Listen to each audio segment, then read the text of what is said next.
Konditsioner uстановka qilib qo'yilgan 2022-yilda emas, zo'r kelib qoldi. Kraskalari ham 100% toza. Mashina olib haydashlikka tayyor holatda bo'lib turibdi.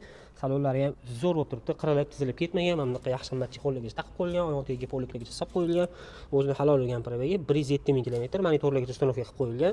Bunaqa original Malibu-barlarga uстановка qilingan. O'zini bespроводной zaryadkalar bilan original 907 megavoltlargacha uстановка qilib qo'yilgan. Patologlarga ham barli uстановка qilib, o'zining kolonkalari bilan birgalikda. Mashina undan tashqari to'liq variantda shumizolyatsiya bo'lgan. Eshiklargacha ligrovka qilib qo'yilgan. Bitta barmoq ochilib, bitta barmoqda yopiladi. 4 ta yaxshi yumshoq diska balonlari bor. Orqa oynalari qoraytirib tonirovka qilib qo'yilgan. Oldi farlargacha LED uстановка qilib qo'yilgan. Texnik ishlar yo'q, motor, ходовой, коробка moslari ishlari yo'q. Metangazgacha uстановка qilib qo'yilgan. Ходовойni yengil qildirib qo'ygan ekanlar. Ikki tarafiga podnожкаlar uстановка qilib qo'yilgan. Bitta mana mashtada miatina qildirilgan joy bor ekan.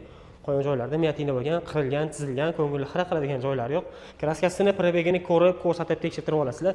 Damas savdodan olib mazza qilib haydashingiz uchun $5950 bo'lsa berib yuboramiz.